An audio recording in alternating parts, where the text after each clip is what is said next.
I do want to say welcome to everyone who has joined so far. Just what you're seeing on the screen is our member updates for Ventura County VOAD. This slide deck will also be shared following this meeting.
What?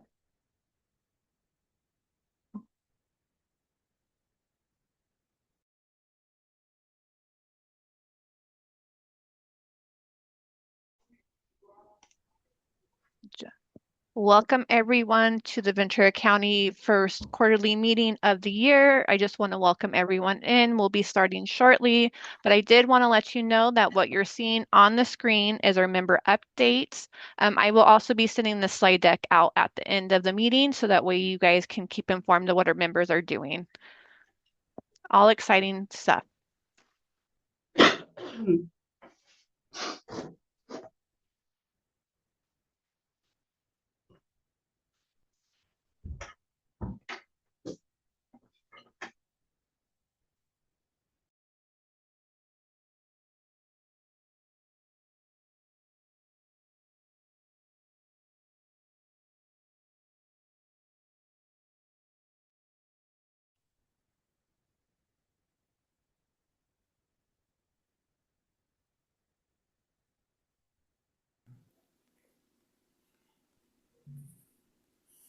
Welcome in, Mike. Hi, Hi. afternoon. Yeah. Hey, Mike. There he is, the man, the myth, the legend. Mostly myth. Well, you're right. I'm right there with you. Thanks for joining us. Oh, sure. Happy to. Hi, David. It's been a long time. Hey, Maggie, how are you? I'm good. How's Are, are you retired now? Well, sort of. Sort of. As retired as you would be. What? As retired as you would be, right? Yeah, exactly. I can't, I said, somebody told me, and I said, I can't imagine you not doing stuff in the business. I know.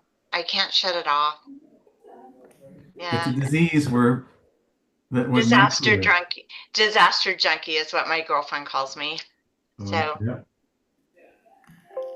I don't think that there's a cure for it. The only cure I know is to continue doing it. So, Yeah. Hey, I'm a poster boy for poor retiree. Yeah, No, you you are are. the king, Mike. Yeah. You 40, are the king poster boy. apparently 40 years of AT&T wasn't enough penance for me. Well, Maggie, I let me rephrase. There is no cure. The only treatment is to continue to working in disaster business. So Exactly. You there's could no use that cure. quote on your LinkedIn. Ah, we need to catch up. Lots to tell you, David.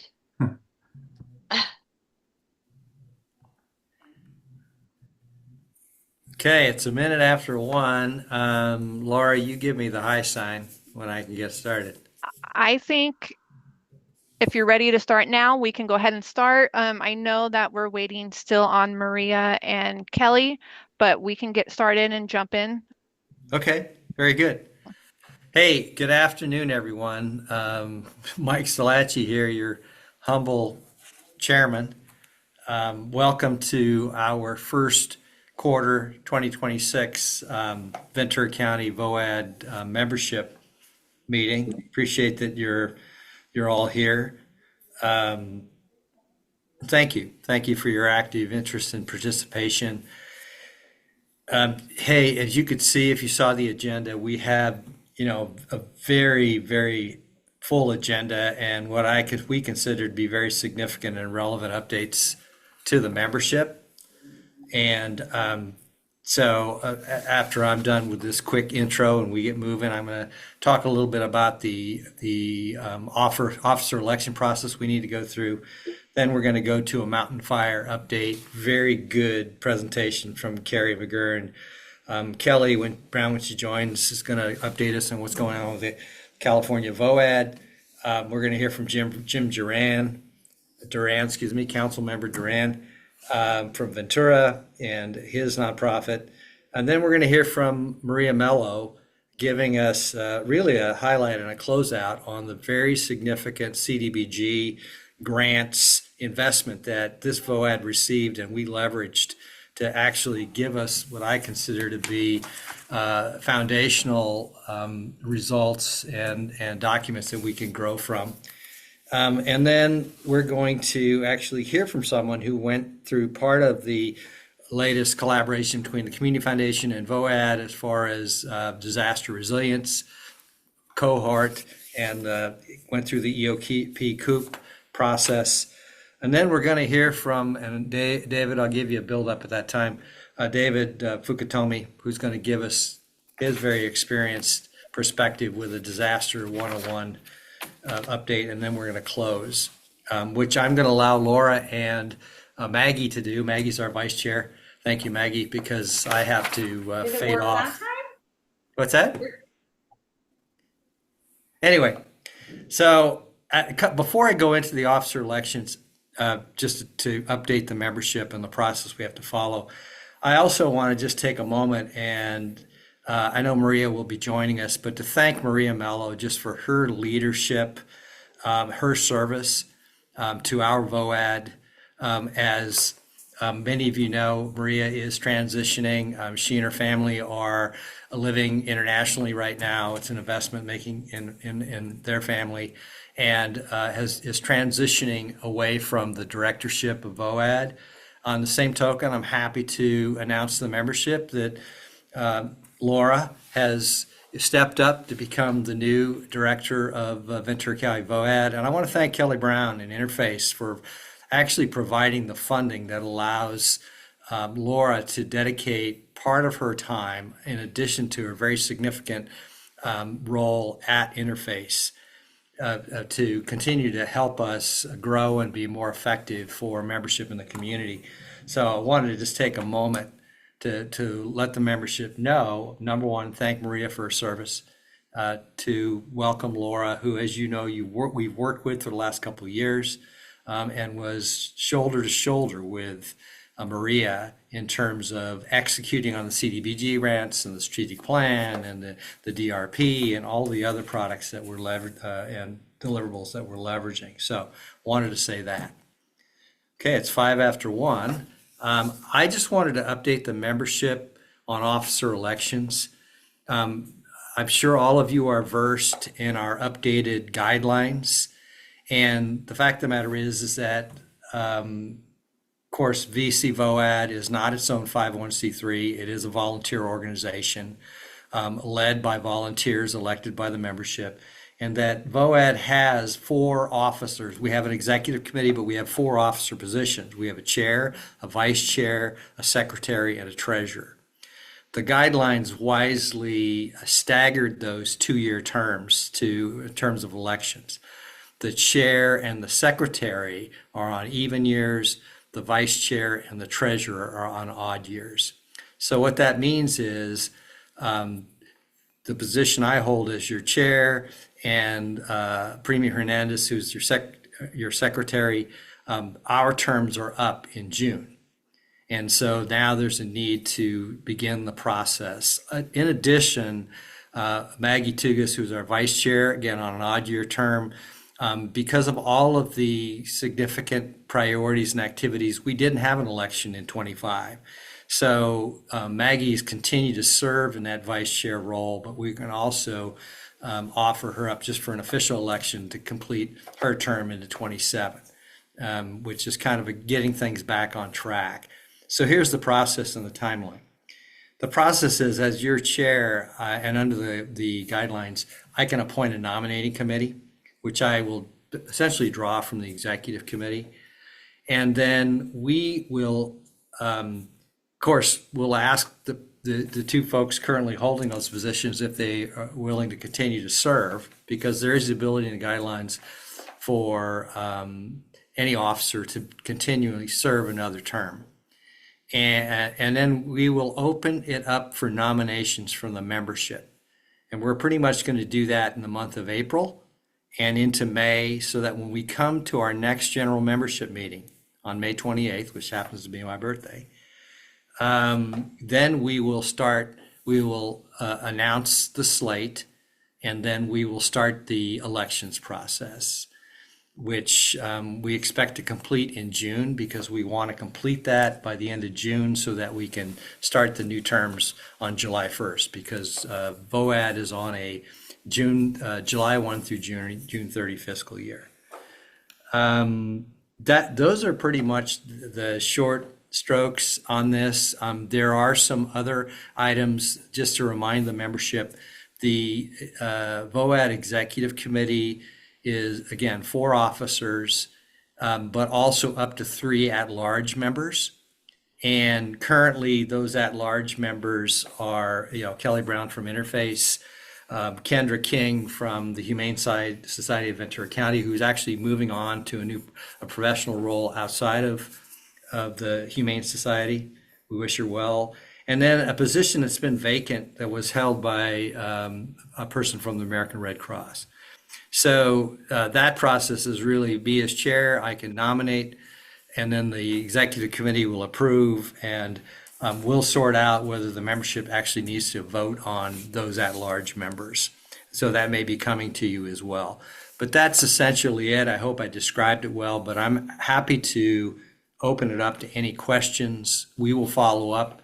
I know, Laura, you can follow up with maybe a couple of, when we summarize the meeting, just so the membership knows. Of course.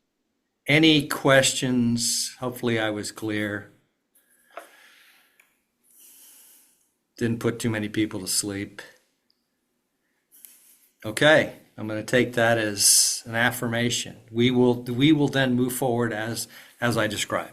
Thank you, and thank you for the confidence that you've placed in the executive committee of Ventura County VOAD. So with that, and we are on time, I'm going to hand it off to Carrie McGurn, who's just been doing a bang-up job leading the Mountain Fire Recovery, long-term recovery group, as well as leading our very skilled and professional disaster case managers in working with those homeowners that continue to need help and stewarding through the recovery and rebuild process. And with that, Carrie's going to give us a very fine update of where we are. So Carrie? Thanks, Mike. Good afternoon. My name is Carrie McGurn, and I currently serve as co-chair of the Mountain Fire Recovery Committee with Kelly Brown. The following is an overview of the long-term recovery response to the mountain fire over the last 16 months. Laura and I had the pleasure of sharing the work that we have done with the California VOAD meeting last week. Relying on the lessons learned from the 2017 Thomas Fire, VC VOAD Long-Term Recovery Liaison Ann Watley held the first disaster case management call on December 17th, 2024, a little more than a month after the fire. Initially working with volunteer case managers and those employed by partner agencies, case managers began reaching out to those who had completed the needs assessment and verifying their loss. The Mountain Fire Recovery Committee had their first coordination call in late January, identifying the community partners likely to be involved in client recovery and the community resources that were available. While considered a small-scale disaster and not having the backing of individual federal assistance, the individual need of those affected was still great, with the top immediate needs being reported as financial assistance, tool replacement, medical supplies, and computers. Coordination between Interface 211 and the Ventura County Community Foundation, using the data collected from the initial needs assessment, facilitated the immediate distribution of $1,000 in direct relief to uninsured renters. Knowing that sustainability of the Mountain Fire Recovery Committee and our benefit to our clients would both need financial backing, we worked on a recommendation to the Ventura County Community Foundation for the distribution of their wildfire relief fund, prioritizing the most vulnerable fire survivors, focusing on immediate and long-term goals while aiming to streamline the administrative process for both households and partner agencies. This targeted approach was made possible due to the vetting that had already taken place through the work of the DCMs and the DRY system. Using the knowledge and experience of past disasters, we knew that 9 to 18 months post-fire are often the hardest as clients adjust to functioning with their new reality and determining the best approach to sustainable long-term recovery. Our proposal included direct financial assistance, administrative support, and community education, which focused on client rebuilding and the mental health needs of both those affected by the fire and those working in the recovery space. Relying on the strengths of community partners, the Mountain Fire Recovery Committee has offered multiple in-person educational workshops to our survivors, including 2 with United policyholders, focusing first on insurance claim disputes with Amy Bach, and then a hands-on inventory contents workshop with Annie Bauer. In addition, we partnered with the local Love Project for 3 homeowner rebuild workshops. These workshops brought in multiple county departments and local building experts, allowing homeowners to meet and ask questions of multiple departments at one time. Each of these events was also an opportunity for disaster case managers to touch base with clients and interact with those not actively involved in case management. Knowing that mental health is a huge component of wildfire recovery, the Mountain Fire Recovery Committee worked with Cal Lutheran Community Counseling Center, who had received an independent grant to offer free crisis counseling, and the Hummingling Foundation. In the early days after the fire, we secured multiple decks of cards for calamity. These cards served as a low barrier entry to discussing the mental load that survivors were carrying. In addition, we had the opportunity for Jolie Wills to present a half-day Tools for Community Recovery workshop to the Mountain Fire Recovery Committee and VOAD community partners, along with our local interfaith community through the Doing Well cards. In addition to funding from the Ventura County Community Foundation, the Mountain Fire Recovery Committee and VC VOAD went after grant funding targeted at administrative infrastructure and direct assistance. These grants resulted in the funding of a full-time case manager for 6 months through CalPAC UMCOR, continued support of our bilingual case manager employed with Interface by Presbyterian Relief, and facilitator support through CAL FIRE. With the committee's infrastructure and available financial resources identified, the Mountain Fire Recovery Committee has been able to focus on getting financial support to those most in need. We did this through both direct and targeted assistance, in-kind donations, and early rebuild grants to clients. Financial assistance started with immediate direct assistance to uninsured renters, followed by our first round of general assistance to all households verified as major damage or destroyed. Assistance amounts varied by household, with additional funds allotted to those with access or functional needs, factoring into their ability to recovery. The distribution was done in person and allowed case managers the ability to do an updated needs assessment, mental health check-in, and to discuss the benefits of disaster case management. Following the first round of general assistance, disaster case managers worked with their clients on the targeted needs that spoke to their health, safety, housing, and employment recovery, and included funding for medical equipment, car repair, and employment-related items that were destroyed in the fire. Rental assistance was provided by United Way of Ventura County and Interface 211 in the form of gap coverage, and the Salvation Army in the form of the security deposit and first month's rent. In addition to financial support, in-kind donations were facilitated in the way of tools, computers, and medical equipment through the Local Love Project, the YMCA, Catholic Charities, and Interface 211.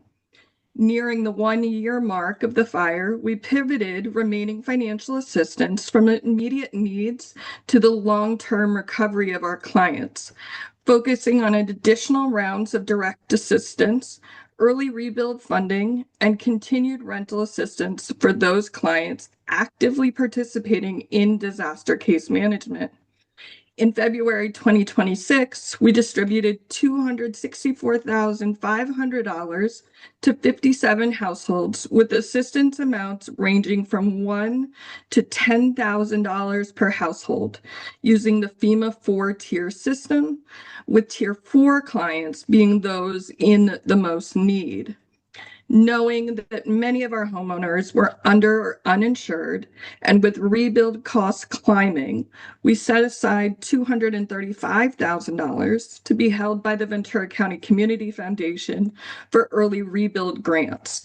These clients work with case managers on detailed recovery plans to identify available assets and actual building costs to identify their gaps in expenses not covered by insurance payouts. These clients also meet with our building navigator to discuss everything from what to look for in a contract to the average cost per square foot for building. Grants are then paid directly to third-party vendors. We are currently working with 7 families on this process and have had 1 grant for just over $24,000 approved and paid. Through the combined efforts of VC VOAD and the Mountain Fire Recovery Committee, we were able to receive and vet the needs assessments of 376 households, resulting in direct assistance to 167 households. From those initial meetings, we identified 125 households that were interested in disaster case management and currently continue to work with 26 of those households.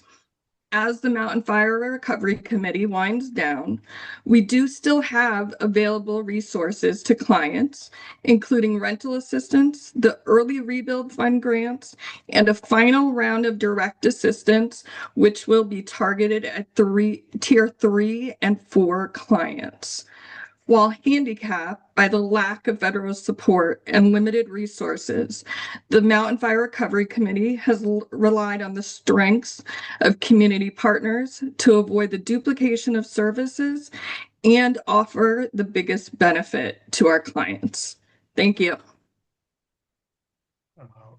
Great. Carrie, thank you so very much for that very fine presentation, but more importantly, just your leadership, along with your co-chair, and just the work you've been doing directly with these folks that really need the most help over time. It's just, in my opinion, it's been a model, and it just keeps getting better. And plus, I appreciate that you stated that in terms of the prioritization, we are using a federal standard with the FEMA tiering standard. So thank you for Absolutely.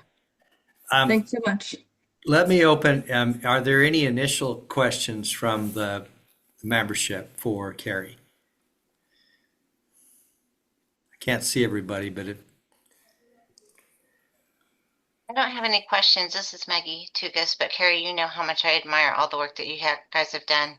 Every opportunity I have to brag about you to the county, to you guys, our team, and the LTRG team, I get the opportunity to open my mouth and say something. So I just want you to know that, as always, that we really, really appreciate everything that you've been doing. And I'm sure that your clients, our mountain survivors, do as well. So thanks again for everything. And Kelly, been a really good supervisor and taking the lead on all this too. So thank you for everything you guys have done. It's been a pleasure. thanks, Maggie. Appreciate your comment. Okay. Speaking of Kelly Brown, I know that she is on and a lot of activities with California VOAD. So Kelly, we'll let you update the membership. Thank you. Laura and Carrie gave this that really great update at the last meeting that we just had last week. I believe it was last Tuesday for the first joint California VOAD meeting that we had, where we also got to introduce the new board members that had come on to the California VOAD board. And we still have 2 openings there that we hope to have filled this year, and there are 7 people who will be terming off within the next year as well. So there is other opportunities for others to join onto the California VOAD board in the future if anyone has those aspirations to do so. And I'll make sure that that information gets sent out to everybody. The first order of business for this new board will be to take a look at any changes that need to be done to the bylaws. We had gone through and did a really quick update to them. I believe they hadn't been updated since like 2009 or something like that. And so we went through and did a kind of a cursory look at it, but another deep dive of how the bylaws for California VOAD are going to need to be done, but then also to determine regions for California for VOAD. So there'll be regions with regional subcommittees. And so we'll be working on that to determine the best way to sort of break up the state so that we can have more of a regional kind of approach to collaboration and also just planning and even response. And then after that, we will just begin recruiting for those subcommittees and chairs for those and all that good stuff. So that's what's happening right now with California VOAD. Obviously, you saw this last presentation that you just saw about Mountain Fire, but there is a lot of VOAD activity obviously going on for the Eaton Fire and Palisades Fire as well. And up in Northern California for some of the winter storm, there is activity going on to help some of the those affected by the recent winter storms up in Northern California. And we also were contacted by Hawaii with a a kind of a gentle nudge saying that they may need some mutual assistance sometime next week, but they're not sure yet. So if any information about assistance that they're needing because of the major flooding in Hawaii right now, if they do need assistance, I'll make sure that that message gets out to everybody. And that's all I have. Kelly, thank you very much. So if the membership has any questions, feel free to put it in the chat. We'll get it back to you. And we'll keep you all updated through Kelly. We're very fortunate to have Kelly with her deep experience who quote unquote stepped up, was voluntold to be our representative with California VOAD. No, I'm just kidding. I appreciate you, Kelly, very much. Okay, we're still on track. I understand. Go to the next update item, very significant. We have Terry Long here, who's going to pinch hit for Jim Duran and give an overview on the community winter warming shelter operation. So, Terry, take it away. Okay, well, thank you for the opportunity to share today. This season, the foul weather shelter was more than just a place to stay warm. It became a place where lives were protected, restored, and in some cases, completely changed. This season, we had 3 activations over 10 nights. During that time, we provided 374 nights of shelter, served over 1,500 meals, distributed 111 warm packs, and mobilized over 400 volunteer hours. We served approximately 146 individuals. Every one of those numbers represents a person who would have otherwise been exposed to severe weather. But what we want to emphasize today is this: it's not just about shelter, it's about intervention at critical moments. If you'll allow me, I'd like to share a few stories. Is that okay? Go for it. Okay. Well, one individual, we'll call him Scott, came into the shelter after losing stability in his life and trying to figure out his next step. During his stay, something simple but powerful happened. He had a safe place to sleep, consistent meals, and people checking in on him. The space gave him the ability to slow down, think clearly, and begin making better decisions. Instead of just surviving another night outside, he began moving towards stability. That's what the shelter does. It creates a moment where someone can reset and move forward instead of spiraling further into crisis. Another story, during the activation, a couple came into the shelter just trying to escape the cold. A few days into their stay, the husband began experiencing chest pain. Because they were inside, safe, warm, and surrounded by people, staff were able to respond quickly. Emergency services were called. He was hospitalized and required open heart surgery. His wife later shared that if they had been on the streets during the storm, he likely would not have gotten the help in time. So the shelter may have saved his life. In another activation, a mother and her adult son came in with nothing but a desire to get back home to family in Arizona. A team member overheard them talking and leaned in. That moment turned into action. Family was contacted in Arizona, a safe place was confirmed, and transportation was coordinated. Within days, they were reunited with family. What started as a cold night ended in restoration, reconnection, and hope. Another story is we also had a woman who was a victim of a violent crime. During her stay, she was connected to a social worker, linked to ongoing services, and transitioned to long-term care and safety. She went from vulnerable to supported and moving forward. What we are seeing is this: when you provide safety, warmth, and stability, even just for a few nights, it creates a window where people can make better decisions, receive care, and reconnect with support systems. The shelter becomes a bridge, not a service. To sum it up, this season, we provided 374 nights of shelter, 1,500 meals, 400 plus volunteer hours. But more importantly, a life was likely saved, families were reunited, individuals found stability, and people experienced dignity when they needed it most. The foul weather shelter is not just about getting people out of the storm. It's about helping people find their footing again so they can take their next step forward. Thank you for letting me share. Terry, thank you very much, and thank you for bringing a human face and faces and experiences to this, so we all really understand what the human impact is for these. Really appreciate it. Okay, Give our best to Jim Duran as well. I certainly will. Okay. Okay, why don't we're on time, and I know Maria Mello is on, and this is a very significant item, membership. You've all lived it with us over the course of the last couple of years. I mean, it's the deliverables and all of the very significant products that, again, will continue to spring VC VOAD forward, and will build on that foundation. Have really been ably led by Maria Mello, as well as ably assisted by Laura Krolikowski, and then, championed by Kelly Brown. So this is really the opportunity to kind of, and as part of Maria, and Maria, I gave you the big thank you and build up early. Hopefully you were on for that.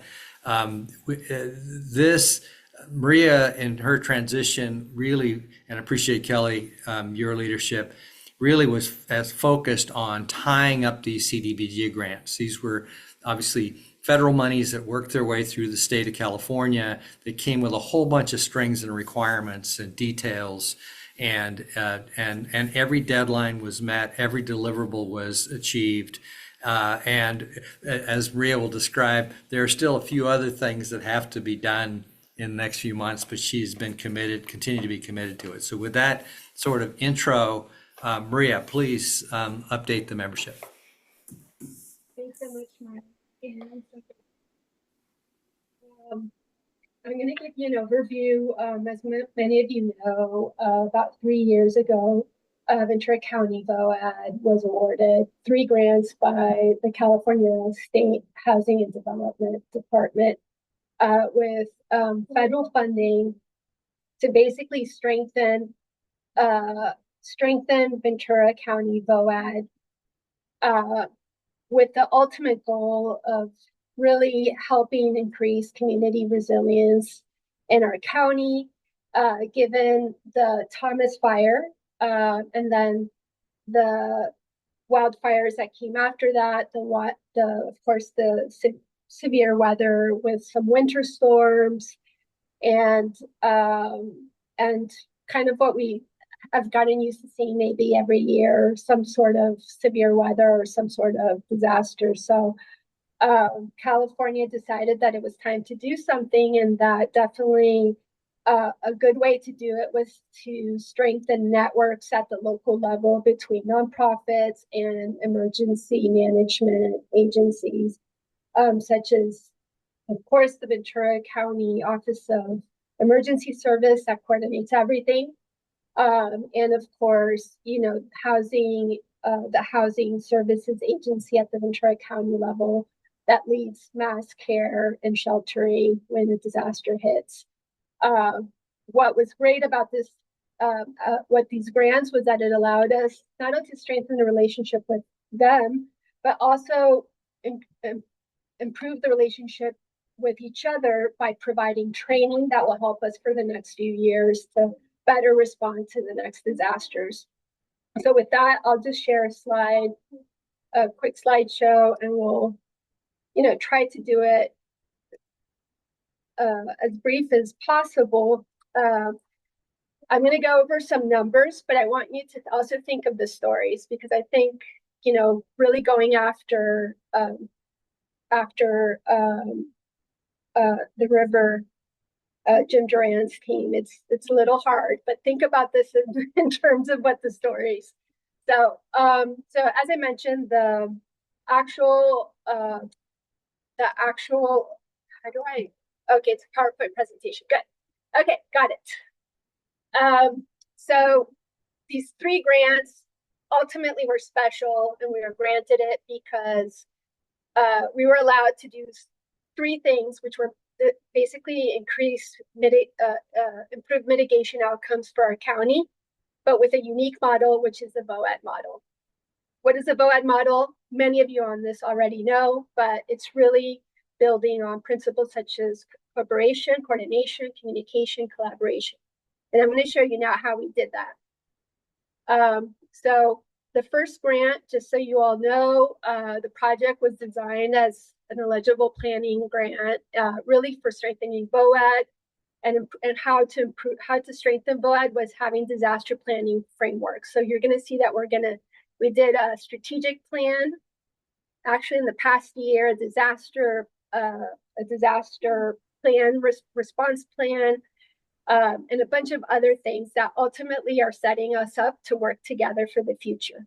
And the cool thing about this was that while we were doing all this work, we were actually tested. And I always say it was difficult, but it was cool that we were tested by the mountain fire and by the LA fires nearby, because we realized how important it was. In organizations, we didn't actually have to beg people to show up. Organizations showed up because they were like, oh yeah, we need to work together. So a lot of this, I just want to uplift that our work was really trying to increase outcomes for low-income households, LMI households that were affected by the Thomas Fire and by the fires that came afterwards, such as South Oxnard, Santa Paula, Saticoy, and West Ventura, the Avenue.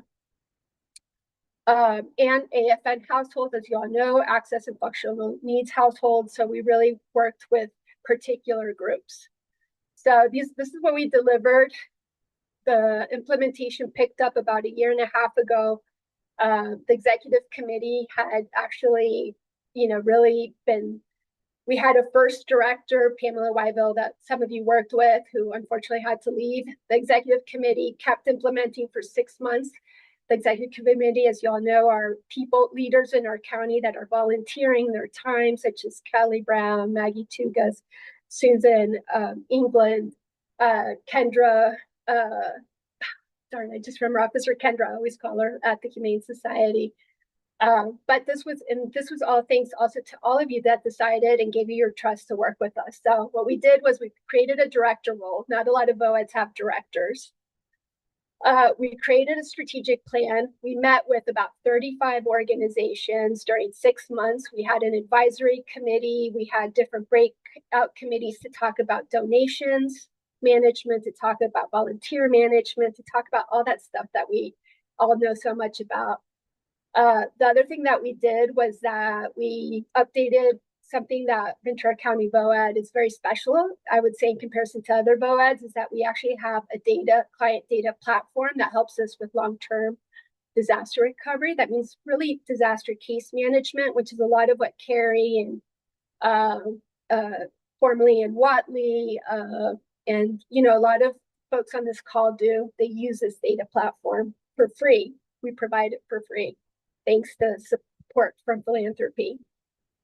We updated our information materials, and we did something in the last few months that I'm sure HSA and OES is going to be happy about. We actually created our directory, our VC VOAD directory of community resources and organizations. What mitigation outcomes we were able to accomplish. This is what the grant was for. We expanded VC VOAD membership by 50%. A lot of this work I have to commend Laura Krolikowski. A big piece of this was that Susan England, our former chair, led the updating of our guidelines, which created the community ally membership, which really let us collaborate in the future with a lot of community-based organizations that work with vulnerable populations or with AFN populations. We were able to create these structured planning activities within stakeholder interviews, surveys, advisory committees, as I mentioned. All of this led to our strategic plan, which is on our website. Go to vcvoad.org, and to our disaster response plan, which is also on vcvoad.org. It is in Spanish and English. A lot of our plan for the future is really sharing this and educating everyone about what it entails. So, in very VC VOAD fashion, network fashion, you all came. We called, you all came, and you all had the conversations and you led the process. We facilitated, We invited an excellent consultant in here. A big thank you to Karen Demarest, Strategy Group, DSG, who worked with us for 6 months. 35 people, organizational reps showed up for 6 months. Thank you so much. The second grant, and I'm sorry for going so fast, there's so much to say, but really, a big piece of VOADs is training. All VOADs. We were very fortunate with this grant funding, was that we really already knew what the training had to be about. Like, we had already done we had done Thomas Fire, Maria Fire, I think. Everybody remind me how many fires. So we knew what we needed, and we had funding to provide some training. The ultimate goal, again, was really to increase resiliency for LMI households in the areas that I mentioned to you all, and individuals with AFN households. We didn't have the list of who all these folks are, but we did know the organizations, because that's what VOAD is about. We knew the organizations that had a history in our region of providing services to AFN members, and that were maybe not part of our network because our network had focused only working with organizations that had disaster services. This allowed us to build those partnerships with organizations and create a cohort that I'm going to tell you about in a little bit. We created a 4-month cohort where we had a consultant with incredible background, working with small and big organizations on their continuity of operations plans, and sometimes even helping them create their emergency operations plan. So these were the deliverables that we were able to accomplish in the past year in 2025. We set up cultural competency training with Autism Society of Ventura County. Many of you attended. We had about 40-something attendees. Caregivers for the elderly prepared a presentation for us. We're going to actually have that. Anyway, Laura's going to have that at a future meeting that you all will hopefully attend. And then we created again this cohort. We built a model based on a model that the Ventura Community Foundation had done within their disaster resiliency initiative.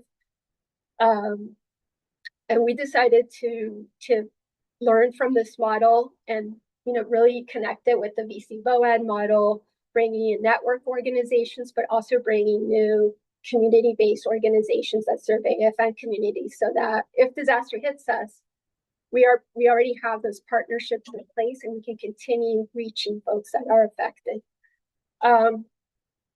Another thing that we did, and this was even prior to my time, a big thank you to Pamela Wyville, was setting up all hazard-specific trainings with the Earthquake Country Alliance that some of you attended, Ventura Regional Fire Safe Council that you all know is an incredibly important partner in our region, that now has really a reach into different neighborhoods where there's increased fire risk. And then kind of the fun thing that we did this year is that we did 2 tabletops. One tabletop based on learnings of what we learned from the mountain fire to test our communications, which is something we have to continue improving. And we did an earthquake one in November. Big thank you to the Resiliency Initiative for the consultant that worked with us, an incredible emergency manager that led actually the global Disney's emergency management operations. But that had also worked at the local level with different VOADs. Big thank you to Maggie Tugas. When we didn't have a director, Maggie stepped in and also provided a COOP training to all members. And that's what VOAD is, right? Collaboration, cooperation. We accomplish our mitigation and building outcomes by really trying to strengthen members and providing trainings. We had our EOP and COOP training delivered. Actually, it also became a partnership with Ventura County Community Foundation in Southern California Edison that provided stipends. That was, which is also about VOAD partnerships that makes us stronger. And the tabletops practices, really helped us work on things that we have to continue improving and building on our new disaster response plan, which is how do we coordinate communications, volunteer management, and the big thing, donations. Thank you so much to the organizations. I'm going to list them. So many people attended our general membership meetings. Thank you to Autism Society of Ventura County. We had about 45 members. They shared it with other people. We had nonprofits we had never seen at this one. And I think that's kind of one of our big challenges for the future, was to bring in more nonprofits. Thank you to the 10 organizations that participated, and organizations like United Parents that works with parents of folks facing disability access challenges. You know, they had not been in this space, and now they're curious and working, and also like, how do they better work with families towards the future? And how do we Ventura VOAD support them? And how do we work with them also to support the folks they serve when disaster hits? Our third grant was the CDBG Public Education and Outreach Grant. The project was designed as just uplifting the part in yellow, increasing disaster preparedness education, and expanding access to LMI and AFN populations in Saticoy, Santa Paula, South Oxford, and West Ventura. These grants really require being able to actually measure reach, to have like ways to prove that you actually reached people. So in VOAD fashion, as staff, or even as us, sometimes we're leaders in traditional leaders in VOAD, we don't know how to reach these populations. So a big thing about this grant is that it allowed us to partner with organizations that do have this reach. And the big challenge is, how do we continue working with them when disaster hits? How do we get that message? Or how do we, we get that message from the Office of Emergency Services after many years of trust building. How do we also build that trust with these organizations to be able to reshare that message that has, we don't make up the message. We're not experts at this. What we do is help get the message out and build partnerships. This is what the grant was about. So what we did was that we worked with 10 nonprofits that traditionally serve farm working populations, that work with disability access families, with Tri-County's incredible Rainbow Connection Empowerment Center. We worked with Autism Society of Ventura County. We worked with, big thank you to the promotoras out there in our county, reaching all kinds of immigrant populations in our county, and also reaching others, right? At the consulate of Mexico, at food distributions, on the fields, at education events in high schools and elementary schools. They did all the work. In total, they were able to reach 13,643 people in 6 months. Our staff, our incredible staff, Alina Ramirez, who's on this call, who is our outreach coordinator for 6 months. We were so lucky. Really, she was able to coordinate these cohort organizations. She also went to countless community events, partnering with VOAD members, going to events, getting the message out. She printed 12,177 printed materials that were distributed. Believe me, that is a lot.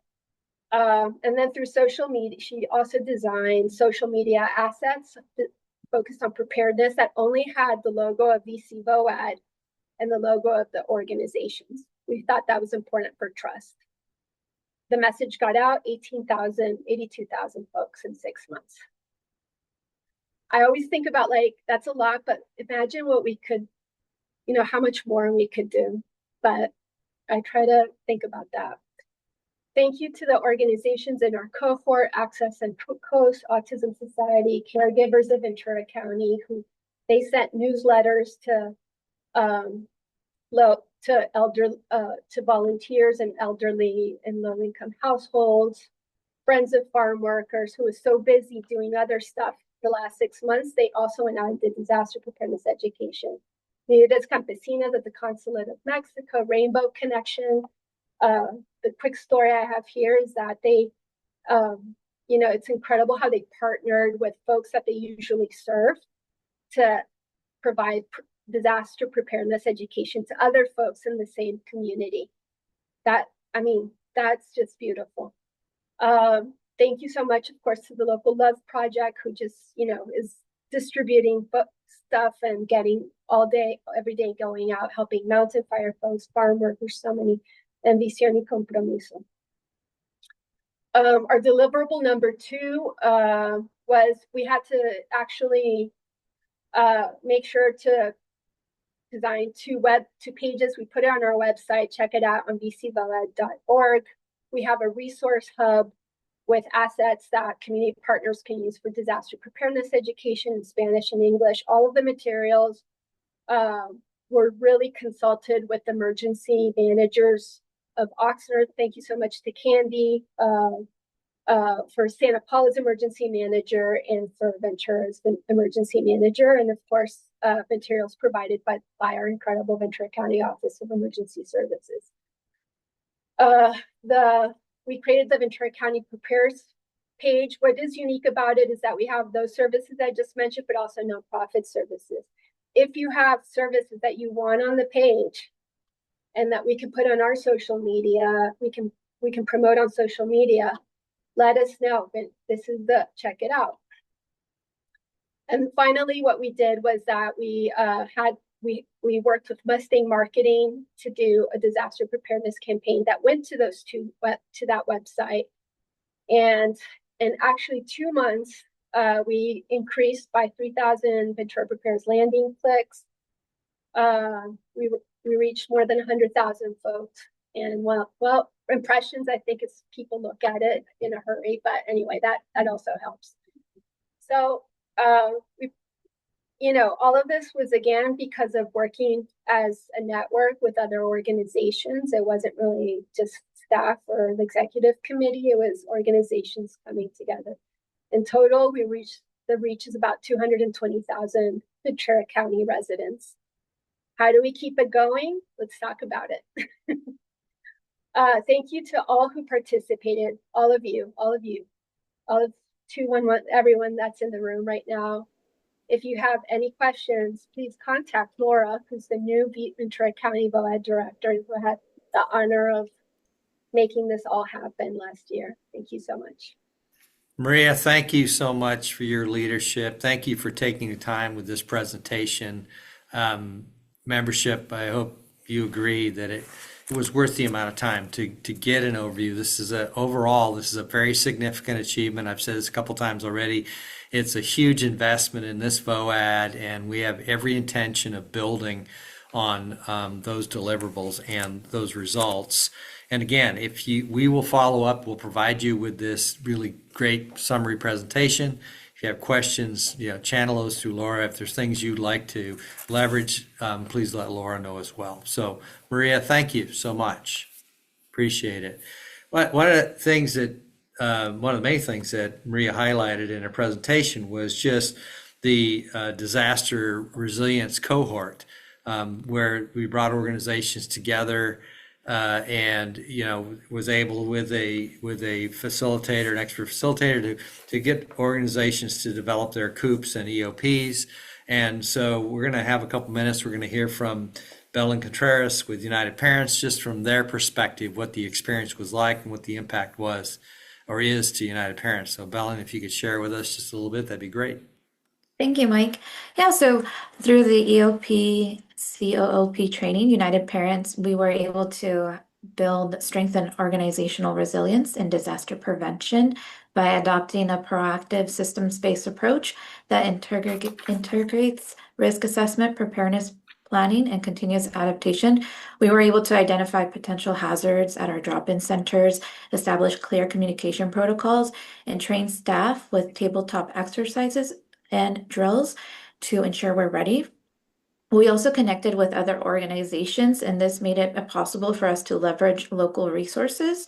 Overall, we were able to foster a culture of resilience that values flexibility, learning from past experiences, and maintaining a continuity of essential services, even in the face of adversity. Thank you. Well, thank you very much for sharing that. We really appreciate it. I'd also say to the membership that again, this allowed the Community Foundation, where we actually have a strategic initiative around disaster resilience, which has been expertly guided and consulted by who will be our next speaker, David Fukutomi. But before I introduce him, this was definitely a partnership, and we, VCCF, were fortunate to have Southern California Edison, in particular Edison International, at their corporate level and their foundation, to be able to support the work, to provide the stipends to organizations to invest the time. And Laura doesn't quite know this yet, but we actually got a third year on this, and so we are going to work together. That's my intention, or VC, to work on a third cohort. So more to follow. Stay tuned. And Belen, we really appreciate United Parents, not only what you do, but the fact that you took advantage of this. Really. So thank you. So, this is really an extreme pleasure for me, and you're all in for a real treat because we have with us David Fukutomi. I know that when the invitation was sent out, you got David's full bio. And if you haven't read it, I want you to read it because it's very impressive. But David brings decades of experience in emergency management, disaster response, recovery, and executive education. And he served in senior leadership roles with probably the two world-class disaster resilience organizations, first in California with California Office of Emergency Services, and of course at the federal level, the Federal Emergency Management Administration. And he continues to support Homeland Security and emergency management education through the Naval Postgraduate School Center for Homeland Defense and Security. David has such deep experience and knowledge. He's sought out internationally by various governments to assist them in being more resilient and prepared and be able to respond to disaster. And as I mentioned, he's been a key advisor to us here at your Community Foundation in our disaster resilience community strategic initiative. So it's a real treat. David's going to spend time talking about disasters 101. I really look at this as a continuing education investment for you all. I hope you can stay. I'll make my apologies, David. Vanessa has me going to something else at 2:00, so I'm going to have Maggie and Laura close it down. But thank you again, David, for joining us. We really appreciate it. Thanks, Mike. I didn't have to travel far. I live in Camarillo, so and born and raised.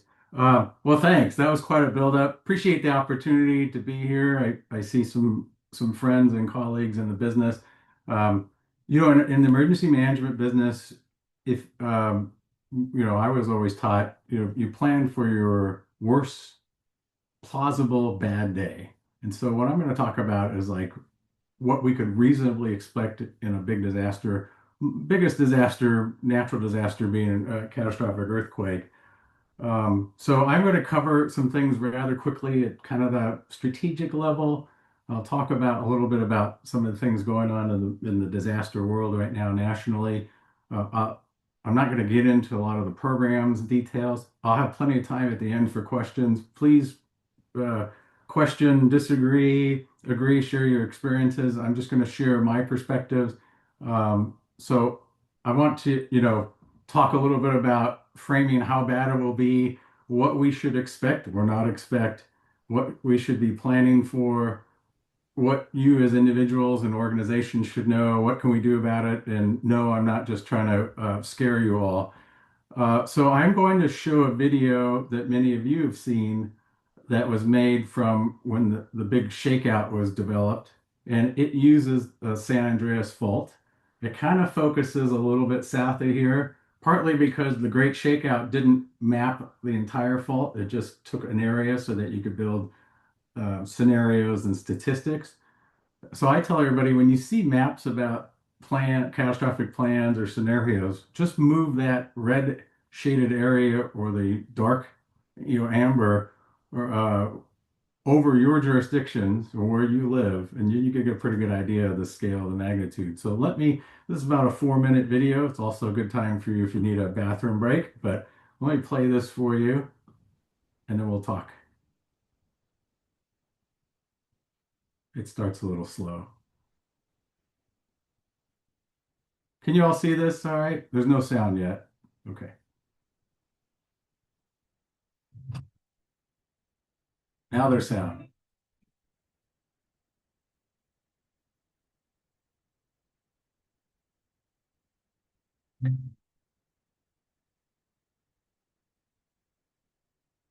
It's a sunny morning in Southern California. Across the region, 7.5 million people are busy at work. Several 100,000 of them are commuting to jobs in different counties, far from where they live.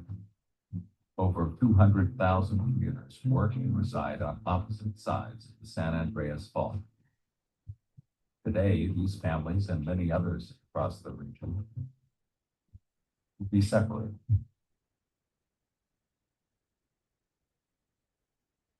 1,800 people will die. 53,000 people will be injured. And $213 billion in damage occurred. It's 10 a.m. The largest earthquake to hit Southern California in modern times has just begun. Some people react appropriately, others don't. In the intense shaking, nearly 1,500 buildings collapsed. Infrastructure is severely compromised, and 300,000 buildings suffer significant damage. The rupture travels 200 miles northwest along the San Andreas Fault. Violent shaking lasting as long as minutes in some areas. Finally, the earthquake is over. Many of the lifelines of Southern California have been disrupted. A large number of people are trapped in collapsed buildings. Over 1,600 fires started, some turning into super conflagrations. Millions of people are trying to use their phones, causing the system to become overloaded. In the months ahead, there will be tens of thousands of aftershocks. Residents will struggle to recover from the earthquake. There will be no water for weeks or months, and no electricity. Traveling from point to point within the city will be extremely difficult, and 255,000 people will be displaced from their homes. We are all in this together. We will suffer the consequences if we don't do our part right now. How quickly life gets back to normal after this disaster is up to you and those around you.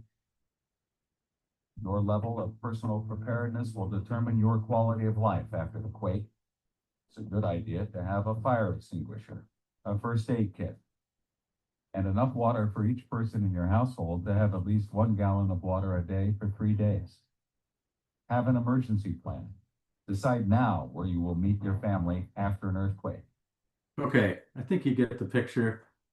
Let me stop there. I always put the link in the slide just in case. So pretty bad day. Now keep in mind, this was done like 15 years ago by the USGS and the collaborators on the Great Shakeout originally. So you can extrapolate how much more the dollars would be in terms of economic and physical damage. And you can imagine the type of damage we might see here in Ventura County. Those in the Santa Clara Valley, that's loose soil. Older construction in Fillmore and Santa Paula and parts of Oxnard and Ventura. So, the numbers were based upon impact, to kind of parts of LA County, but you can easily see how that would affect us. So, here's a little bit about my background. Why do I mention this? So I'm giving you a wide perspective, from a federal, state, local level. I did 3 tours with Cal OES. Most recently, I was asked to come back to help the front director's office guide them through some of the policy issues on the Eaton and Palisades fire. I'll talk a little bit about that. I currently work at the Naval Postgraduate School, Center for Homeland Defense and Security. I run a program out there that educates senior government leaders for the territories, the states, Hawaii, the counties, the military on catastrophes. I advise the U.S. Army Pacific on defense support for civil authority. That's how the military provides assistance in homeland defense. Until they were disbanded, I was an advisor to USAID in some of our foreign partners across the Pacific and other parts, and I advised the RAND Corporation on analysis and studies. So, okay, you say, David, I get all that. We've had disasters before, but why are you keep saying about this big one? And people that I've spoken to before, you say, yeah, well, you keep talking about this big one. We've had mostly recovery disasters, and let me start out by saying I'm really proud to live in Ventura County, and there's a couple of reasons for that. We have, a very strong state emergency management structure. We have a really great county emergency management organization. We've had good leadership there for a long time. It's been supported by the sheriff and the county supervisors. Um, we have very strong volunteer organizations. I mean, you all embody that, and hearing all your presentation, if you think that this is common, it is not. I mean, you all of you, your organizations and efforts are dealing, down at lower degrees of difficulty that a lot of areas never get to. So that's a way of saying thank you for what you're doing, but also it's a testament to the commitment your organizations have and all of the people you represent to helping people, not just in disasters, but on a day-to-day basis. So there's a term that I like, some of my colleagues use, called the urgency of the emergency. That's the difference in a big one, and that the time compression, overwhelming amount of requirements and information coming in, and overwhelming need, some of it overlapping. The situational awareness is going to be pretty lousy. A lot of people explain it differently, but I like to use the term urgency of the emergency. In a big disaster where we see a emergency response, that trumps everything. Most of the disasters we've seen in Ventura County, and thankfully we see in California, are kind of like recovery disasters. It's about getting disaster assistance to survivors. And we haven't seen, again, knock on wood, fortunately, a lot of life-saving, life-sustaining ones where people will die if we don't get them food or water or shelter, or there's not enough shelter to put somebody put a roof over their heads to keep them out of the elements. Those are going to be challenges. We'll see if you saw the statistics from the video. There will be a major life safety requirements. There'll be rescues out of collapsed structures, the freeways, sinkholes, everything will require an emergency response. That's going to be compromised by the inability of first responders to get from point A to point B, and just the overwhelming amount of need that goes on. We're going to see mass care on a scale that we really haven't experienced up to now. But I know others and all of you, and your organizations, have been thinking or working on some of these things. We're going to see the need to do basic commodity distribution. Once everybody's kind of accounted for or safe, is to keep them sustained with basic necessities. There's going to be a shortage of resources initially and conflicting priorities. Every city is going to say we're most important, every group, every constituency. You know how difficult it is sometimes to get clear information and have your voice heard in the disasters that we've had. Well, just imagine, wide scale where we're talking about thousands, tens of thousands of homes damaged, structural collapses, and infrastructure that's creaky or not working at best. The other thing we worked on mostly on disasters in this county is, although you've had individuals impacted, we haven't seen the inability for your volunteers and employees to get to and from work, or get to and from the impact areas, or physical damage to the infrastructure of your organizations. That's likely in some areas, depending upon where we see the most damage. Long-term disruptions in utility and communications. I'm going to show you why you won't be able to, for a long time in some areas, turn on your tap and get water.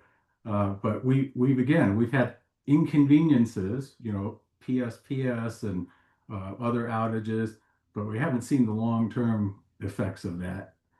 Diminished government services. Every city in the county are going to be triaging what they're able to provide, at least initially, until they can restore services and physical infrastructure. And in Ventura County, all of your organizations, all the cities and the county itself will be in a unique position of needing support and also providing support at the same time. And it may not just be within our area, but somebody mentioned before, I think it was Kelly, that you got a call from Hawaii. I do a lot of work with the state of Hawaii and the counties, and yeah, that they have an overwhelming need because of demographics and culture over there for community organizations to step forward. Not unlike here, but multi-generations, living under the same roof that don't fit neatly in disaster assistance programs. But also, if the heavier hit is to our neighboring counties, there's going to be a lot of desire on our part to provide mutual aid, but not only government, but voluntary organizations. So I said, well, you won't be able to turn on the tap. Well, why? Well, follow this. If you start up in the upper left corner, just take water, for instance. And most people don't appreciate how many steps there are in the process to get water. So this is an oversimplification. We have the source of the water, a reservoir perhaps, or a lake. And then the next picture you see, we have canals and transit systems. And then we have water treatment operations. And then we have storage. And from there, it gets piped to our neighborhoods next. And then it gets piped to your home. And then in your home, you have pipes in the walls, all that leading to, from the first picture to the last, and this is oversimplification, your ability to turn on the tap. So why won't we have water? Well, imagine that any one of these parts in the conveyance system can and will suffer damage. And you can't have potable water unless there's an integrity in the system. It could be certified for health and safety. And so Northridge showed us a little bit. At one point, there were water systems for years that were continuing to overpressure lines because they knew they were losing water. But if they didn't keep the pressure up, contamination could seep in.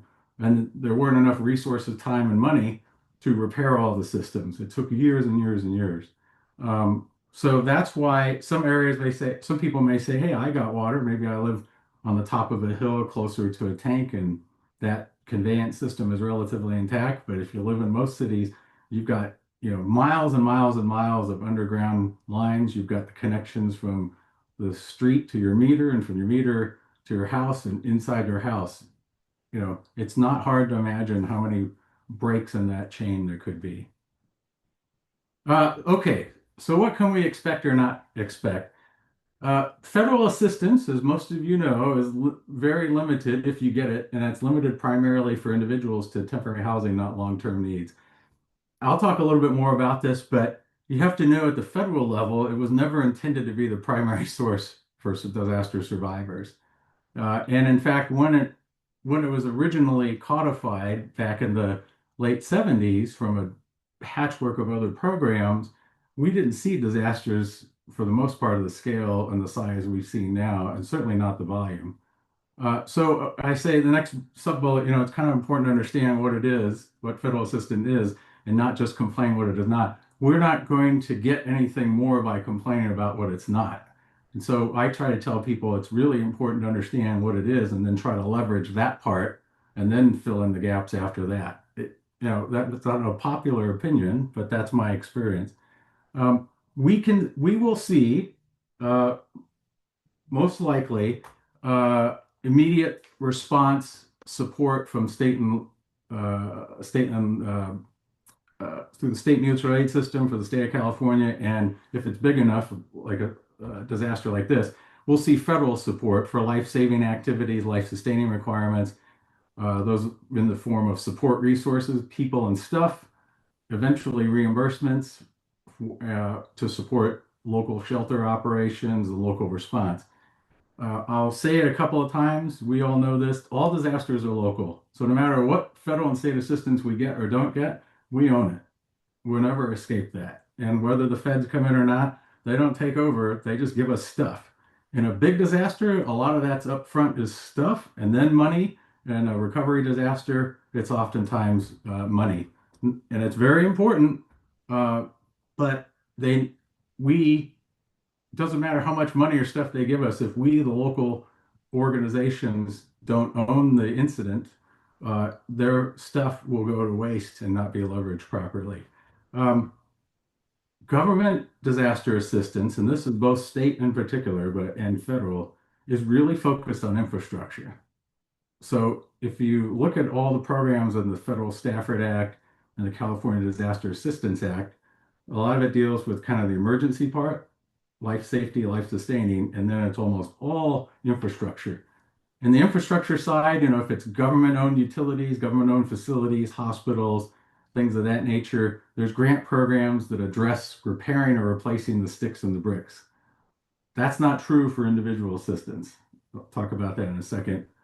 So just know that the emphasis is on rebuilding the infrastructure that's publicly owned and not necessarily for disaster programs, rebuilding the homes on the residences that were damaged or destroyed. The other thing we can't expect is supplemental funding that we've seen in the past in large disasters, California fires, hurricanes in the back east and in the south. And so you say, well, okay, but we have all these other programs. Most federal programs, other than the Stafford Act for individual assistance and public assistance, that reimbursement to our local governments, are not funded annually. So community development block grant, disaster recovery and mitigation, a lot of the economic assistance programs, pretty much everything outside of those directly administered or coordinated by FEMA, except for the Small Business Administration loans, rely on Congress passing supplemental funding for that disaster to provide funds for that program. And when they do that, it's just for those disasters in that supplemental fund. So if they pass something for a hurricane, unless they put, California earthquake or California fire in there, we don't get any of that money out here in the West. To date, we haven't seen a dime of supplemental funding. There's some talk that perhaps it could be part of the Department of Homeland Security budget they're trying to cobble together right now, but we haven't seen anything yet in over a year. The other thing that we can't count on is, in the Thomas fire, we had a responsible party, a utility company. So under California law, they had a responsibility to provide some compensation for that. A natural disaster, an earthquake, we're not going to have a responsible party. So homeowners and businesses aren't going to be able to count on funding through, from a responsible party. And so, like it or not, what survivors, the individual family organizations such as all of yours and businesses, have no choice but to look if it's affordable for them at insurance, and then if you're individual and families, at community organizations.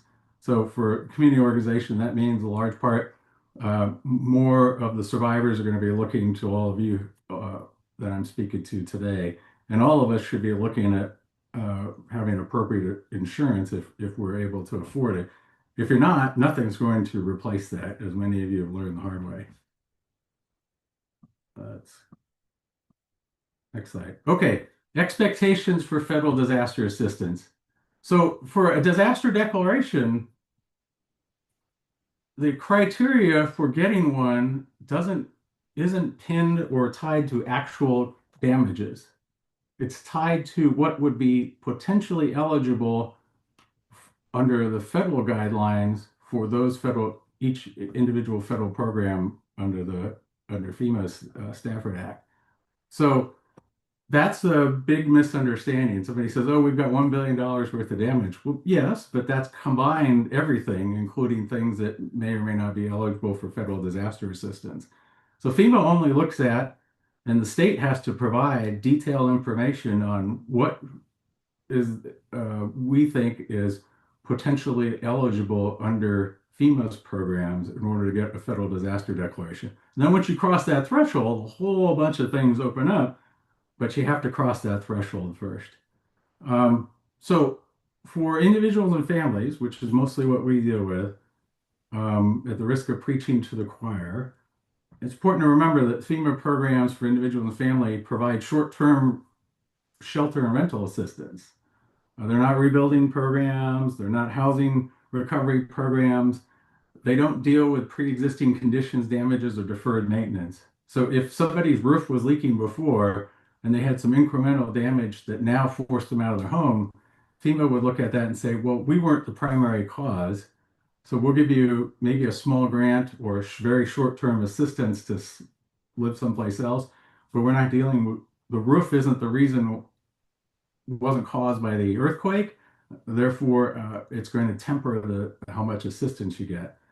Uh, and federal disaster programs don't deal with pre-disaster challenges that exist in the community. So homelessness, economic challenges, affordability, social, cultural, and I mentioned before the deferred maintenance of the condition of the home or the infrastructure.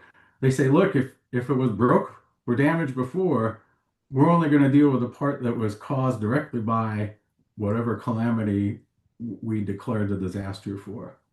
So that's a big misunderstanding. It sets it's been the cause of a lot of confusion and conflict between local elected leaders and the federal government in terms of arguing for, well, my sewer system is inadequate. Yes, but it was before the day before the disaster. We FEMA, the federal government, aren't going to pay to put in a new sewer system, only those breaks in the line that occurred as a result of. So the limitations on federal assistance were intentional, and they were built in by Congress in the Stafford Act. That's the federal act. I mentioned all disaster local. So some of them were defined more clearly by policy, but the statute was passed by Congress that said we're going to limit the amount of assistance we provide to individuals and family, and we're only going to provide it for short-term shelter and housing needs. All right. So let's look quickly at a couple of case studies. So I worked on the Eaton and the Palisades fire, and many of you had experiences with that, I know. So, first of all, terrible tragedy. Unfortunately, way too many lives were lost. It was a odd disaster. All disasters are odd, but statistically, it was like the largest disaster in terms of numbers of homes lost. And fires are amongst the worst. All disasters are bad, but floods generally have something to go back to. Even hurricanes, you get wind damage, things of that nature. We tend to see the house is there or it's not. Maybe you have some damage, some smoke damage, perhaps, but generally there's like mostly destroyed, as opposed to other damages where we see percentage destroyed, some damaged in some level, and then some affected. So over 12,000 between the two residential structures destroyed. So that looks huge statistically, but it's very different than what we could expect in an earthquake. It's very similar to the Thomas Mountain Fire. It moved almost immediately into recovery, and by that, mostly federally funded and coordinated debris removal and long-term housing availability were the challenges, because we were dealing with a low vacancy rate. And so people, even with the means to, would have trouble finding housing in the nearby areas. They were dispersed all across, the Los Angeles area. We really reached and stretched the limits of state and federal disaster programs because primarily the damage was to private homes and condominiums and rental properties. Disaster assistance doesn't address those much, other than if the federal government or state government agrees to fund and coordinate debris removal. So there was a limit as to how much we could leverage those programs to try to facilitate rebuilding.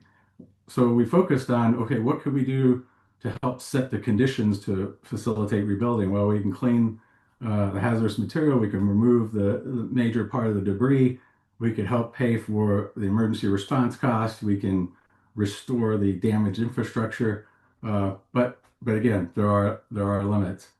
And then there wasn't a large region-wide impact. So for those of you that drove through LA after the fires, you might have noticed a little more traffic on the 101 and the 405. But for the most part, the surrounding areas weren't significantly impacted.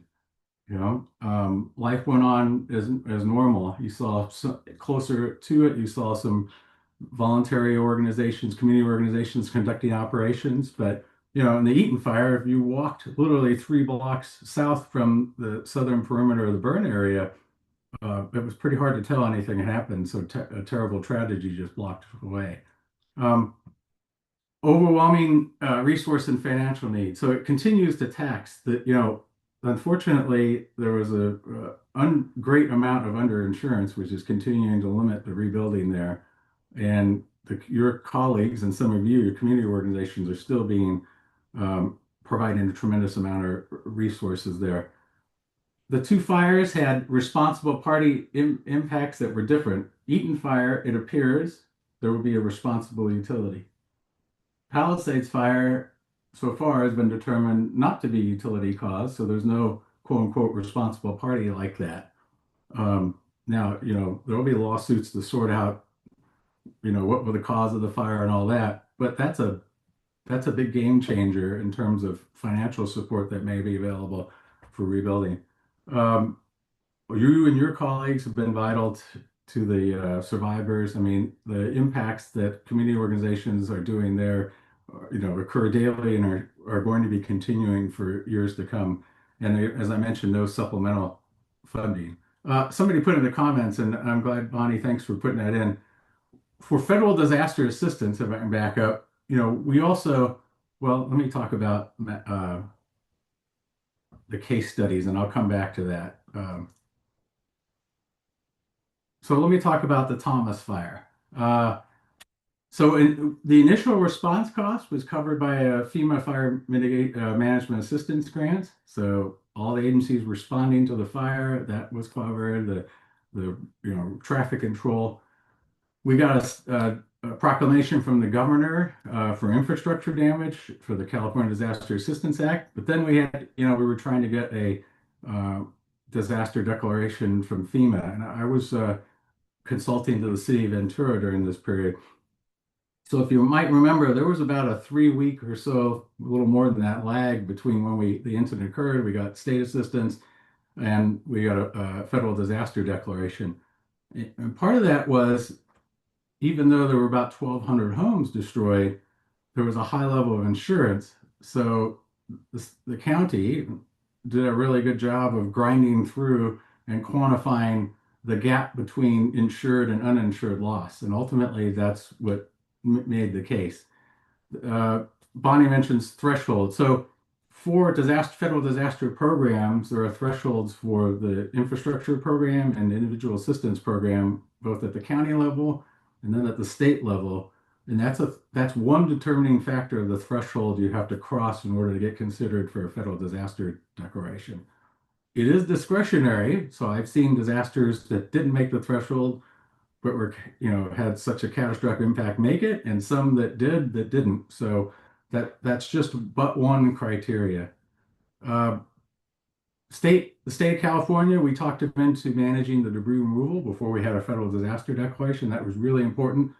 Just like the county stepped forward and did the mountain fire, removal of that residential debris has a huge psychological advantage. Now, that still, you don't overcome the challenges of the individuals rebuilding, but it has a huge psychological advantage, and it has a huge environmental advantage, is that none of this stuff is running down the hills every time it rains into our storm drains and out to our oceans and beaches. So that was, at the time, that was the largest state managed debris operation in Southern California, now usurped by Eaton and Palisades. There were significant pre-disaster challenges in the Thomas Fire, exacerbated by the fire, affordability, economics. I don't have to tell you all about all that. You dealt with those. One of the things I still hear about were the expectations for federal disaster assistance were greater than the reality. People didn't quite understand that it was short term, it was temporary, it was only for housing. But if you had 4 parties, 4 families, 4 generations, 4 roommates in a rental unit, that you only got one bite of the rental assistance apple from FEMA, and you had to figure out, who was going to use it, how you were going to do that. And we knew there were a lot of, alternative living arrangements and all that, and alternative structures that people were living in and renting. So that proved to be a problem. We all learned the hard way that there very little disaster assistance for economic loss or business losses. And that for which is available, most of that has to be supplementally appropriated by Congress.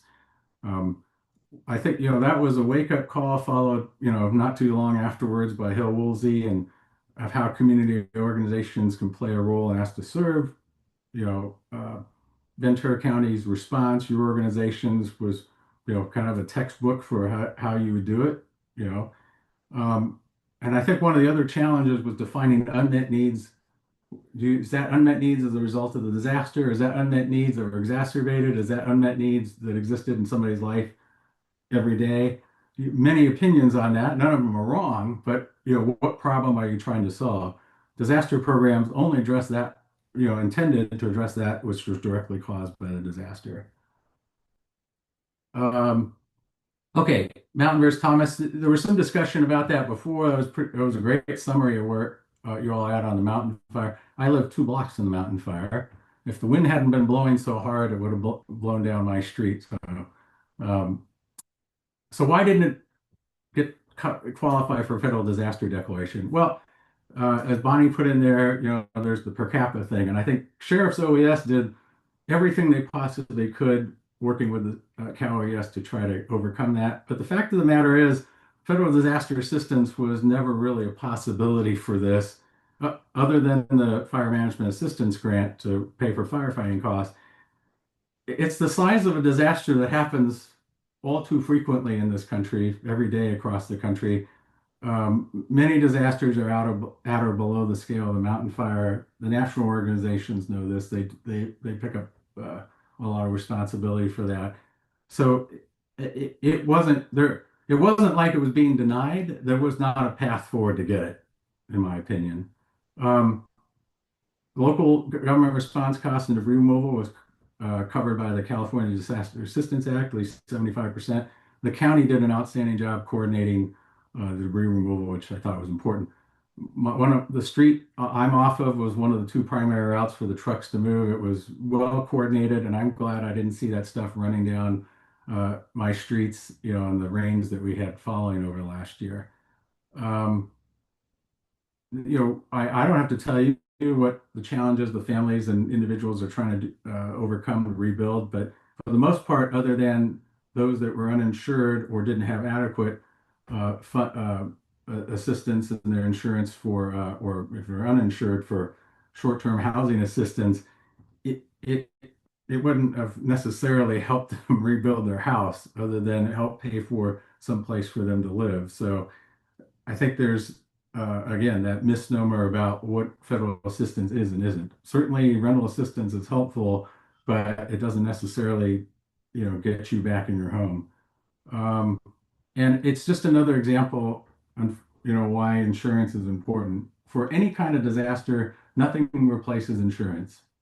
I'm not talking about the cost of the insurance, but the amount you get from insurance uh, and what you get for insurance and the type of coverage is not replicated in federal disaster programs. Okay, so there are changes coming. Um, Unfortunately, overall preparedness is a low point across the country. If you pay attention to budgets negotiations right now, state and local budgets are in upside down across the country. Um, we are in better shape in Ventura County than some, but you'll see every city in the county had to tighten their belts already because the revenues are down. Federal assistance, federal programs came in lower. And there's, Sacramento has a huge deficit.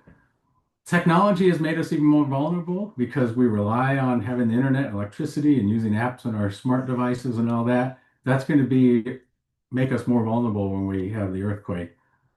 Uh, some of you or all of you may know that the president appointed a FEMA Review Council. They've been meeting for about a year. I was asked to facilitate a field hearing they had last year of the Response and Recovery Subcommittee. It was very interesting to hear the perspectives of the governors and the senior emergency managers on there. I will tell you personally that some of the views they expressed we're directly opposed to what the recent former Homeland Security Secretary said.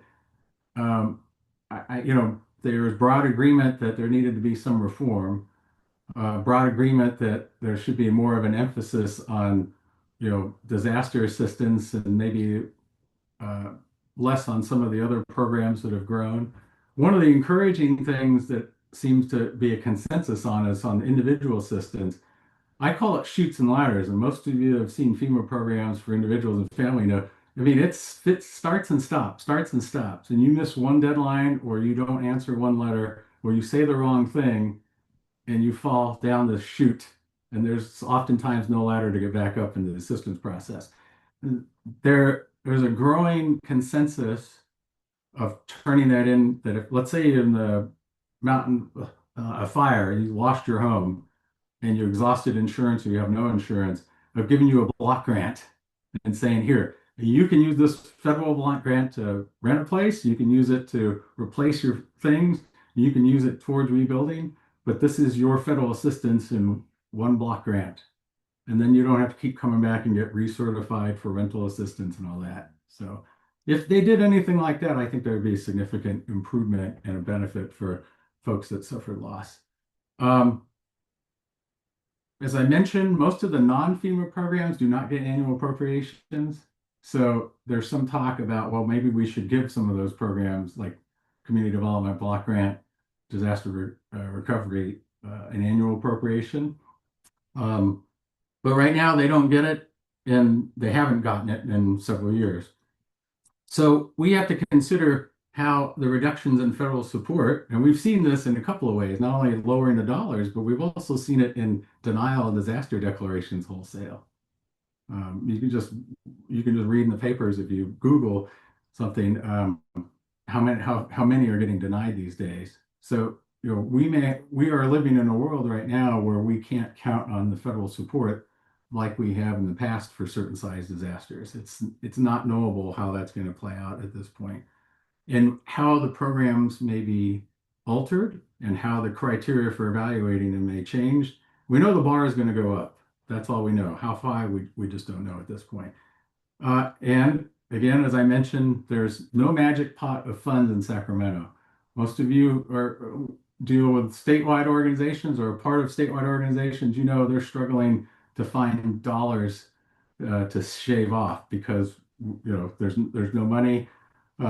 We've got a structural deficit, depending on who you talk to, for the next 5 years. Some say 10, if nothing changes. So there's a lot of belief just on healthcare that Sacramento should provide tens of billions of dollars to fill in what the big beautiful bill took away out of our healthcare programs. That's not happening. I don't know. Sacramento can't print money and they can't spend in the deficit. So if they can't figure out how to fill that, there's certainly not going to be more money for other programs that we might wish. All right, so goes without saying, your community organizations and voluntary organizations are really the key, always have been. In many aspects, for the recovery, that's maybe the only help they get. I heard what you've coordinated for the mountain fire. I saw what you did for the Thomas fire and Hill Woolsey. I've seen what's going on in Eaton fire and the Palisades, both in the city of Los Angeles part and Malibu. It's tremendous, but it's getting people by, but it's not necessarily getting those homes rebuilt. That's a huge gap. David, Yeah. real fast, Maggie had put a question into the chat. Can you elaborate more on the changes to their emergency management? Yeah, any particular part or So you've mentioned that we already know that FEMA has been under the microscope for a while, especially with the new administration. But we've also heard that emergency management, you say something that they're in for a change and there's a review council. Can you elaborate on that a little bit more? Sure. Just So- because we feel that we're kind of emergency management, disasters aren't going to go away and they're getting worse. And they need folks like us to be able to handle those emergencies and the disasters. And we feel like we're kind of being pushed to the wayside a little. Well, I would say less pushed to the wayside and more you're going to be leaned on even heavier. There's going to be less of the grants that trickle down to community organizations. There's a potential that there was less of those grants or none of those grants in some cases coming down and trickling into the communities to community organizations. That's one thing that's a concern out there. So changes in emergency management. What the federal government, what the current administration is doing is reevaluating the role of the federal government in disasters. That's the first thing. And they do that. First, they're looking at FEMA. What is the role of FEMA? FEMA does a lot of things. It had become the dumping grounds for any time a president wanted to do something about something and there was nobody else to do it. I mean, they got involved in the sewer system breakage in Washington, D.C. Last time I checked, there's no plumbers or heavy equipment contractors that work for FEMA, at least not when I was there. And yet FEMA got involved. They got involved in hazardous material rail car explosions and crashes in the Midwest. So their mission has creeped, and so there's a great deal of interest in getting FEMA back into its lanes and defining what those lanes are. Okay. If you notice right now, all the federal related training is not available. That which was funded, those organizations that receive funds, including one I work for, were told you can't deliver anything. Yeah, you still got to show up and answer the phone and do all the planning, but you can't deliver any training or workshops. The websites are down. If you looked at the Emergency Management Institute website, that's down. So that's a problem. So some of those things may be an indication of areas they say, well, if the country's done without during this budget crisis, maybe we shouldn't provide it anymore.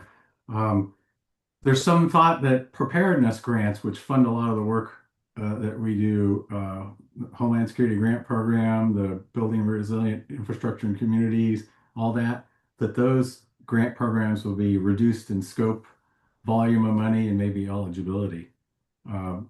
You might remember last year the administration pulled the BRIC, as they call it, the Building Resilient Infrastructure in Communities. They pulled that program off the table and held everything, and now they're just kind of restoring some of that from 2 fiscal years ago. So some of that we may see. Preparedness funding for community preparedness could be vulnerable. That's one other area that they look at to reduce the federal role and federal cost. And I think then you got to look at response and recovery. Will it be harder to get federal assistance in an emergency response, and then the thresholds for government assistance, infrastructure rebuilding, and individual assistance may go through the roof. But the biggest thing we've seen so far is just the fact that they're denying disasters that were routinely getting presidential disaster declarations before. So without a change in statute, regulation, policy, act of Congress, the president's choosing to use his discretionary authority not to approve disasters right now. Is that a continuing pattern? I don't know.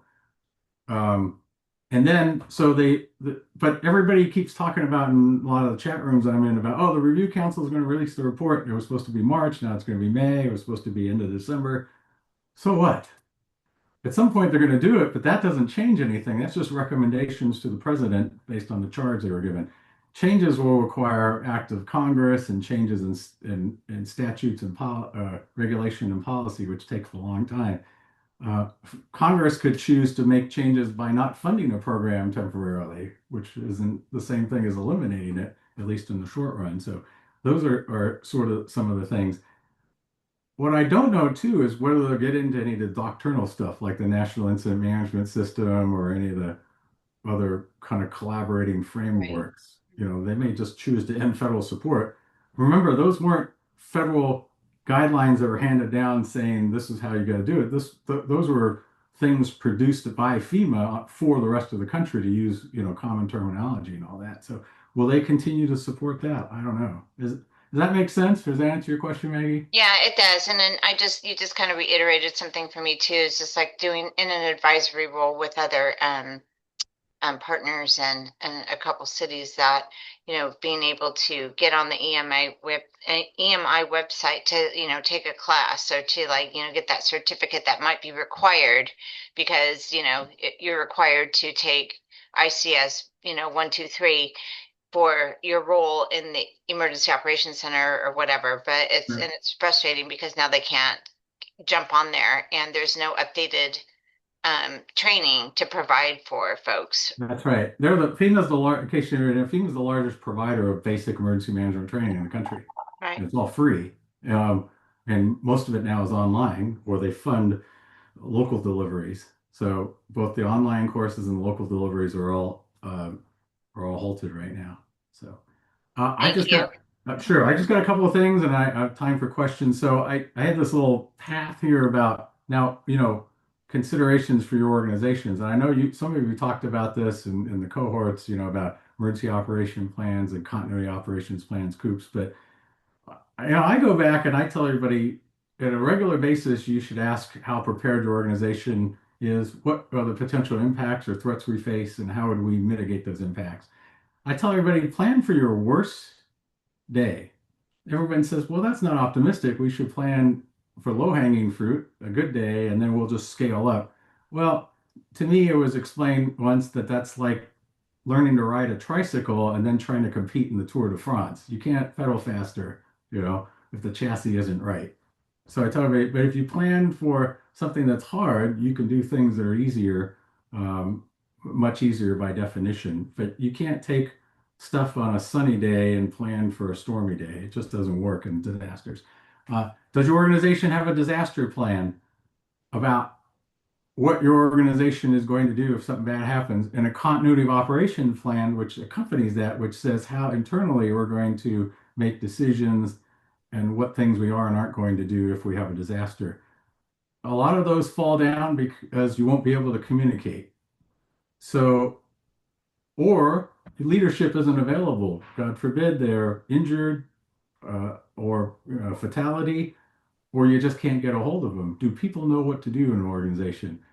And absence that guidance, are they waiting for somebody to call them on their cell phone or send them an email or a text and saying, go do this, follow steps 2, 3, and 4 of the disaster plan or the continuity operations plan? Well, if your plan requires somebody to notify them to do something, you just lost that day. Remember the things we're relying on probably may not be there. That includes getting a hold, a lot of you talk to Sheriff Soares, talk to Patrick, you talk to the team over there on a regular basis. They're going to be so busy, you won't be able to get them. So, and when you do, you have to be prepared to, really prioritize what's important. And just remember, I'll tell you all on their behalf, they don't have as much information on those early bad days as you think they do. So asking them for information isn't very helpful because everybody's asking for the same thing. And it's in the first days or weeks of a catastrophe, you're working off the seat of your pants. You're making large decisions based on very little information, and you have to be nimble and be able to correct if you learn something better. I will tell you one thing I was taught, and it paid off. As in a crisis like that we're going to be facing in this, don't penalize yourself.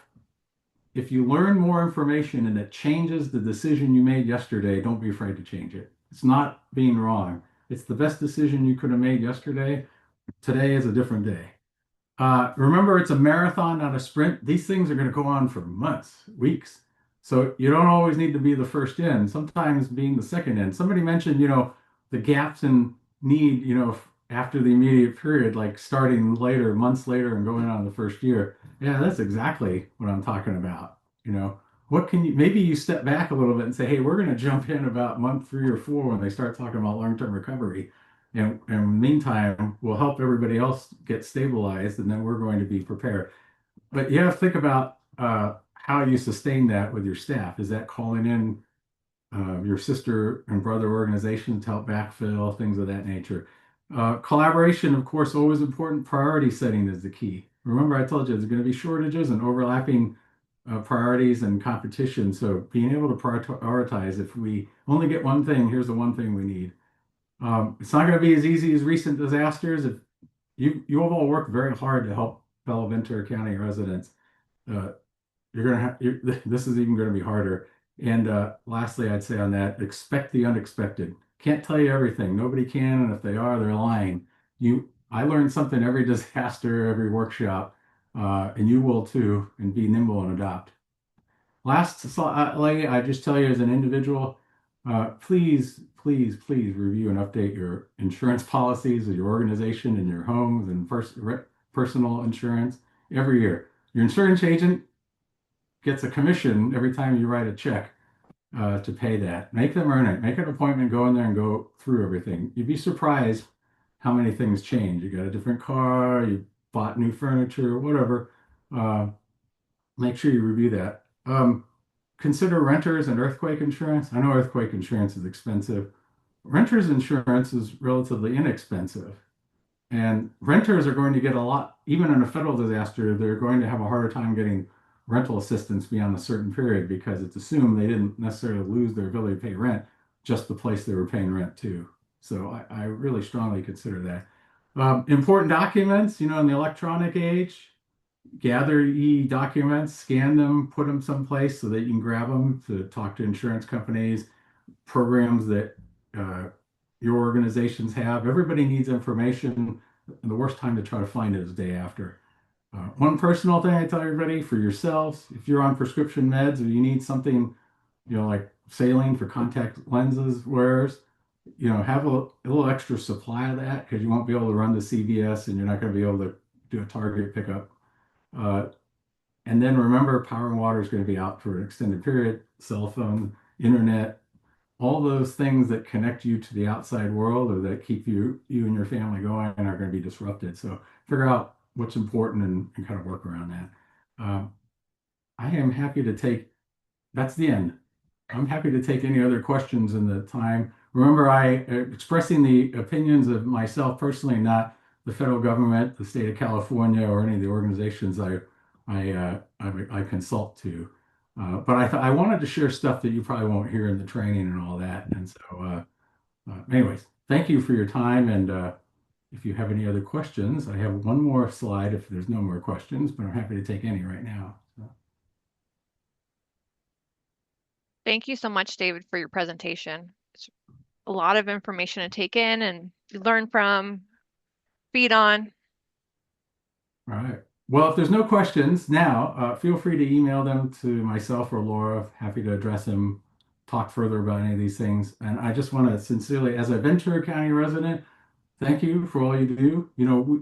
You are all a blend of community and regional and statewide and national organizations, and this is about the best place in the country to be for all that. And the fact that so many of you take the time to participate in this. So thank you to all of you for your personal commitment, because it is a calling. Thank you to organizations for everything you do for our communities. And like I said, I'm very proud to live here. I brag around the country, around the world. I live in, about the best county you can if something bad happens. So it's really good on a good day. It's really good on a, it's funny to sound. It's really good on a bad day too, because of all of you. So thanks everybody. Thank you, David. And I hope you come back to a VOAD meeting, give more presentations in the future. We're just so happy to have you and lucky to have you. Maggie, I don't know if you want to say anything just in regards to anything on his presentation.